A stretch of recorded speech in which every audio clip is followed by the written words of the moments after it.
আজকে আসার উদ্দেশ্য একটাই, কারণ আমি চিন্তা ভাবনা করি যে আমার পুরো পরিবার নিয়ে আমি সুইসাইড করবো। আমার এরকম একটা অবস্থা, কারণ ঋণের চাপ। যে ঋণ করছে সে বুঝে ঋণের কি যন্ত্রণাটা, কিস্তির যন্ত্রণা, সুদের যন্ত্রণা থেকে এই প্যারা থেকে যার নাই সে বুঝবে না। আমি একটা কথা বলবো ভাই, কেউ আপনাকে অন্তত কিস্তি তুলে সুদে টাকা নিয়ে কেউ ব্যবসা করেন না ভাই। আমার মতো এমন রাস্তায় বসেন না আর কান্নাকাটি করেন না ভাই। আজকে আমার অবস্থা খুবই খারাপ, আর আমি ভাই আসছি এই একটা কারণ। আমি লোন তুলছি আপনার ব্যাংকের থেকে তুলি না, আপনার এনজিও সংস্থা তুলছি আপনার 9টা ব্যাংকের থেকে, 9টা থেকে তুলছি আমার নিজের নামে। আর এমনি তো আমার মার নামে তুলছি, আমার ছোট ভাইয়ের বউয়ের নামে তুলছি, আমার বন্ধুর বউয়ের নামে তুলছি।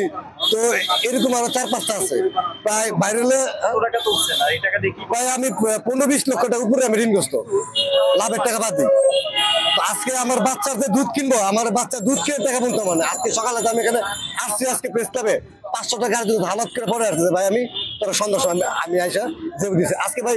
দোকান একটা আছে, 5টা দোকান থেকে আছে, একটা দোকান আছে, এক দোকানে মাত্র 2 লক্ষ টাকার মাল আছে, তখন বেচা কিনে নাই। এখন ওই টাকার মাল যদি বিক্রি করতাম তাহলে আমি একটু চলতে পারতাম।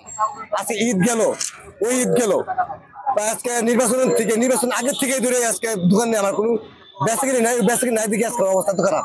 তখন একটা কিস্তি তুলছি, এক কিস্তি বাসাতে যায় কথা শুনতে যায়, আরেকটা কিস্তি তুলছি। এটা দিতে পারি না, কি করছি আপনার 5,000 টাকা 10,000 টাকা সুদে নিছি, 50 সুদে নিয়ে কিস্তি দিচ্ছি, দোকান ভাড়া দিচ্ছি, কর্মচারী টাকা দিচ্ছি, কারেন্ট বিল দিচ্ছি, ঘর ভাড়া দিচ্ছি, পানি বিল দিচ্ছি, সব দিতে পারি, সবকিছু ভাড়ার উপরে সবকিছু। তো একটা মানুষের বাঁচা থাকার অধিকার নাই আর। আমি দেশের নাগরিক হিসেবে আজকে আসছি মাননীয় মা প্রধানমন্ত্রী, যে মানবতার মা, মানবতা ফেরিওয়ালা, উনি দৃষ্টি কাজ করতেছে আমার এই বিপদ থেকে উনি যেন উদ্ধার করে দেয়। এবং প্রবাসী ভাইদের কাছে আমি চাচ্ছি যেন প্রবাসী ভাইরা যেন আমাকে একটু হেল্প করে, সহযোগিতা করে, যেন আমি এই দিন থেকে আমার পরিবার নিয়ে এবং আমি একটা সুস্থ, একটা সুন্দর একটা জীবন চাই। কাপড়ের ব্যবসা, পাইকারি ব্যবসা, পাইকারি লট কাপড় ব্যবসা। লস হচ্ছে কি কারণে? ওই যে যদি না ব্যবসা একেবারে বন্ধ, একেবারে বন্ধ, আপনি বৈশা থাকতে তো রাজার গুলো ঘুরে যায় ভাই। আজকে কিন্তু আর ওই অবস্থা হয়েছে। কিস্তি দেওয়ার জন্য কি চাপ দিচ্ছে আপনার? কিস্তি চাপ দিচ্ছে, সবগুলো কিস্তি চাপ দিচ্ছে আমাদের।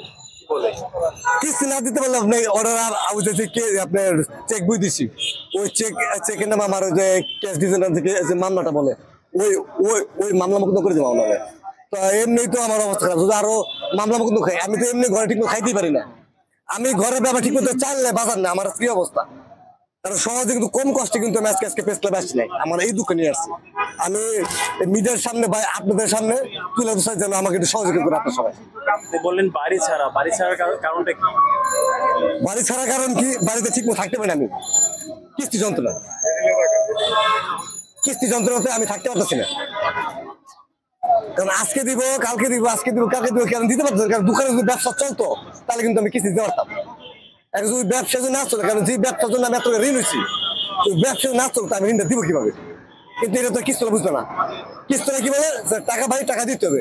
আপনি বিশ্বাস না করলে আপনি কি ফোন দেন ওরা কি বলে, আমি ডাইরেক্ট লাইভ একবার সরাসরি বলে দিতে পারবো যে কি বলে। ওনার বলে যে টাকা ভাই দিতে হবে। আজকে আমার একজনে 25 টাকা দেওয়ার ডেট, আরেকজনে 12,000 টাকা দেওয়ার ডেট, আরেকজন 15,000 টাকা দেওয়ার ডেট। আমি না পাইলে আজকে আমি জিজ্ঞাসা হ্যাঁ 9টা দেখেছি। হ্যাঁ হ্যাঁ কিস্তি তুলছি, যেটা সত্য কথা। না না আমি দিচ্ছি কারণ কিস্তি যখন তুলে আমার দিচ্ছে, আমার দিতে মোট আমার এখন 14 মতো কিস্তি আছে। আমার নামে 9টা, আর এমনি আমার যে ভাই বোনদের নামে ওদের নামে আরো 4-5টা আছে। আপনার এই যে বিভিন্ন ব্যক্তিদের নামে যে কিস্তি তুলতেছেন, ওনারা কি আপনাকে কোনো চাপ দিচ্ছে? না, ওনারা চাপ দিচ্ছে না, কিন্তু ওনারা তো চাপ দিবে, আজকে না দিতে পারলে কালকে চাপ দিবে। কি কারণে?